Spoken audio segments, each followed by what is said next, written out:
नमस्कार, मैं अभय कुमार मिश्रा पटना बिहार से। आज हम बताएंगे गरुड़ पुराण के 9वें अध्याय के बारे में, 9वां अध्याय के बारे में। संस्कृत में 9वां अध्याय जिसे कहा जाता है, उसके बारे में हम बताएंगे कि भगवान विष्णु गरुड़ जी से क्या बताते हैं और गरुड़ जी भगवान विष्णु से क्या पूछते हैं। तो गरुड़ जी बोले कि हे भगवान, आपने अंत समय का दान अच्छी प्रकार कहा, वह मैंने सुना। अब मरे हुए प्राणी के कृत्य मुझसे कहिए। श्री भगवान बोले कि हे गरुड़, मरण समय की जो विधि है वह मैं तुमसे कहता हूँ। जिसको कर मनुष्य मरते हैं वे सद्गति को प्राप्त होते हैं। जीव जिस समय प्रारब्ध कर्म योग से शरीर को छोड़े, तब तुलसी के समीप एक गोमय का मंडल करें। उस मंडल पर तिल, स्वच्छ कुशा आसन बिछाकर उस पर शालिग्राम की मूर्ति स्थापित करें। अनेक पापादि को नष्ट करने वाली शालिग्राम की जहाँ मूर्ति है, उसके समीप रहने से प्राणी की निश्चय ही मुक्ति होती है। और संसार के ताप को मिटाने वाली तुलसी वृक्ष की छाया है, उसके समीप निश्चय ही मरने से मुक्ति होती है। जिसके घर में तुलसी का वृक्ष है वह घर तीर्थ रूप है और उस घर में यमदूत भूलकर भी नहीं जाते। तुलसी की मंजरी से युक्त होकर जो प्राण त्याग करे वह अनेक प्रकार के पाप से युक्त हो फिर भी यमलोक नहीं जाता है। तुलसी पत्र को मुख में रख कुशा के आसन पर मरे हुए मनुष्य पुत्रहीन होने पर भी वैकुंठ लोक को जाता है। मरने के बाद मरे हुए व्यक्ति के लाश को कुश आसन पर लिटा दें, कुश के आसन बिछा करके उस पर लुटा दें, गंगा जल मुंह में डाल दें, तुलसी पत्र मुंह में डाल दें।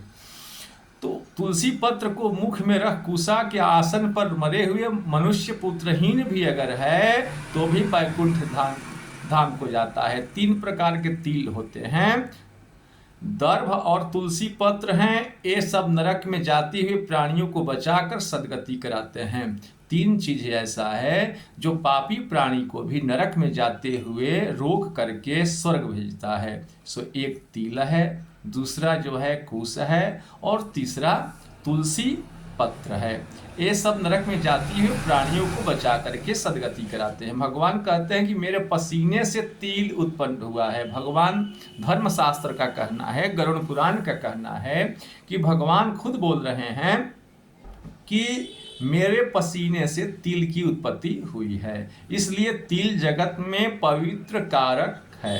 तिल दान देने से, तिल किसी को दान देने से असुर, दैत्य, दानव आदि सब भाग जाते हैं।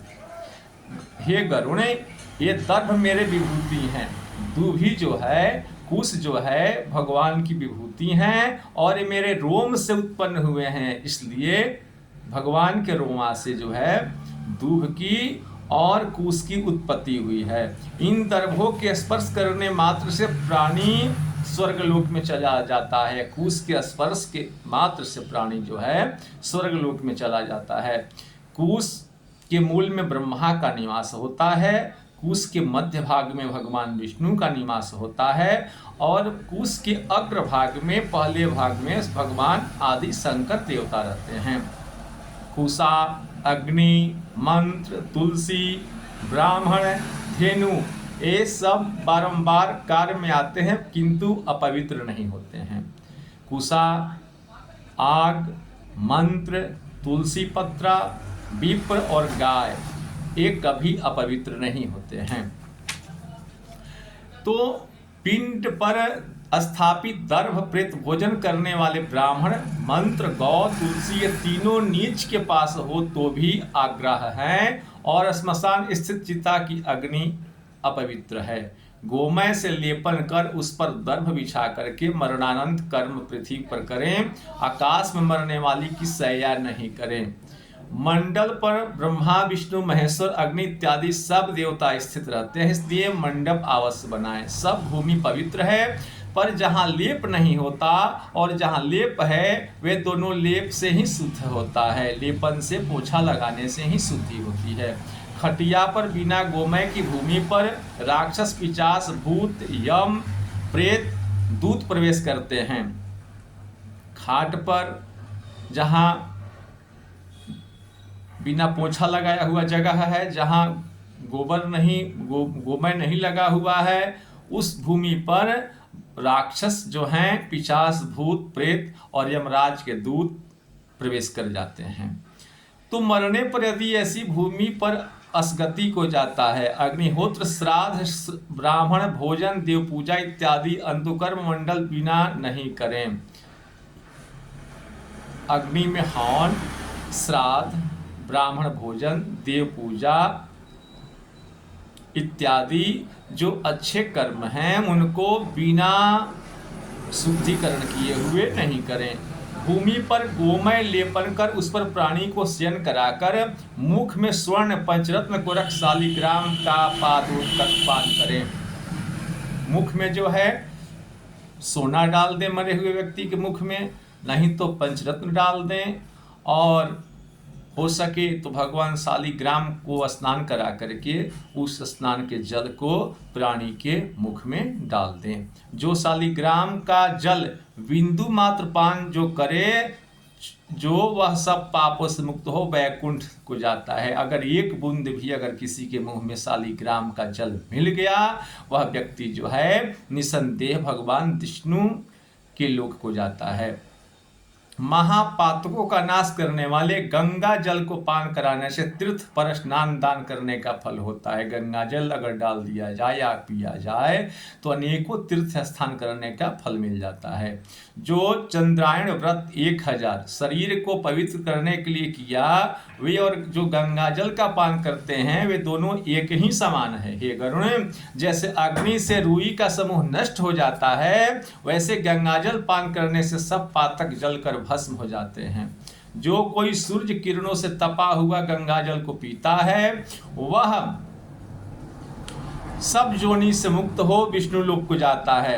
दूसरी नदियां स्नान करने से पापी पुरुष को पवित्र करती है। यह गंगा नदी दर्शन तथा स्पर्श से, गंगा में बिना नहाए सिर्फ गंगा गंगा गंगा गंगा गंगा गंगा बोलने से और गंगाजल के पान से जो है अनेक जन्मांतर का पाप जो है नष्ट हो जाता है।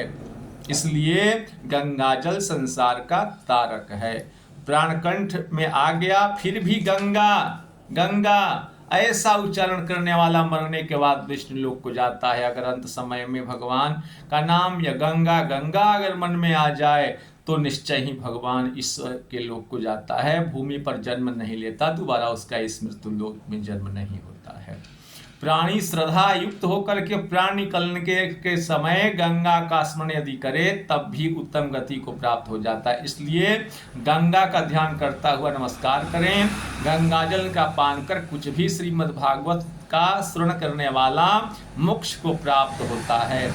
जो अंत समय श्रीमद् भागवत का एक श्लोक या आधा श्लोक का पाठ तथा श्रवण करें तो ब्रह्मलोक में जाकर वापिस नहीं आता है, दोबारा उसके पुण्य की क्षय नहीं होती है। वेद और उपनिषदों के पाठ से शिव या विष्णु स्तोत्र के श्रवण करते ब्राह्मण क्षत्रिय वैश्य का मरण हो जाए तो अवश्य मोक्ष हो जाता है। हे गरुण, जो ब्राह्मण क्षत्रिय वैश्य वैराग्युक्त होकर के अंत समय में यदि अन्न जल का त्याग करे या आतुर संन्यास ग्रहण करे, प्राण कंठगत होने पर जो संन्यास्त ऐसा शब्द कहे, वह मरने के बाद विष्णु लोक प्राप्त होकर के फिर जन्म जो है व्यक्ति नहीं लेता है। हे गरुण, इस तरह जिस धार्मिक पुरुष के अंत समय में कृत्य हुए हैं उस पुरुष के ऊर्ध्वद्वार मुख से प्राण निकलते हैं। मुंह से प्राण जो है अच्छे व्यक्ति के निकलते हैं। मुख से, नेत्र से, नाक से, कान से, इन द्वारों को ऊर्ध्व द्वार कहते हैं। इन द्वारों से अच्छे पुरुषों के प्राण निकलते हैं और योगियों के दसमत द्वार तालु से प्राण निकलते हैं। प्राण और अपान ये दोनों नाभि स्थान में रहते हैं। जब ये अलग अलग होते हैं तब सूक्ष्म होने से वायु उस शरीर रूप पुतले से निकलता है। उस वायु के निकलने के बाद यह शरीर गिर जाता है।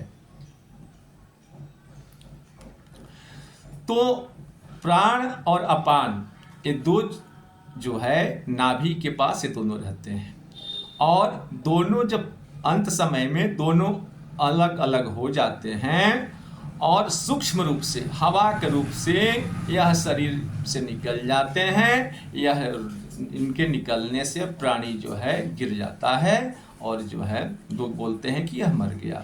उस वायु के निकलने के बाद यह शरीर गिर जाता है, जैसे बिना आधार वृक्ष वायु बल से नीचे गिर जाता है। प्राणी जब तक शरीर को छोड़ता है तब चेष्टा रहित शरीर दुर्गंध युक्त तथा निंदनीय हो जाता है। मरने के बाद शरीर जो है महकने लगता है, बसाने लगता है। फिर भी कोई इस शरीर को स्पर्श नहीं करते। उसके बाद इस शरीर को लोग नहीं चाहते हैं कि मरे हुए शरीर को हम छुएं। 3 अवस्था शरीर की होती है। प्रथम में इसमें जीव पैदा हो जाते हैं। मरने के बाद 100 का जो है लाश की 3 गति होती है। या तो इसमें जीव पैदा हो जाते हैं, या जानवर खा जाते हैं, या तो उसके शरीर में विष्ठा हो जाती है, या बंधवादी मिल जावे तो जलाकर भस्म कर देते हैं। ऐसे शरीर को प्राप्त कर क्षण भर में नष्ट होने वाले मनुष्य जो हैं इतना अभिमान करते हैं कि यह हमारा है, यह तुम्हारा है, यह मेरा है।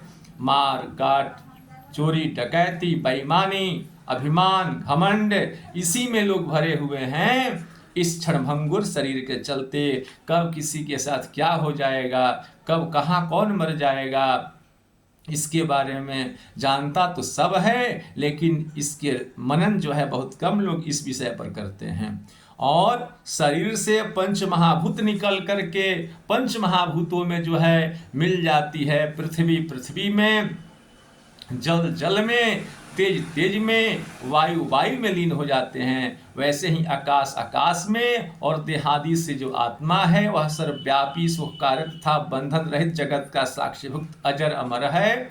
ऐसा यह वह आत्मा शुभ अशुभ फल को नहीं भोगता।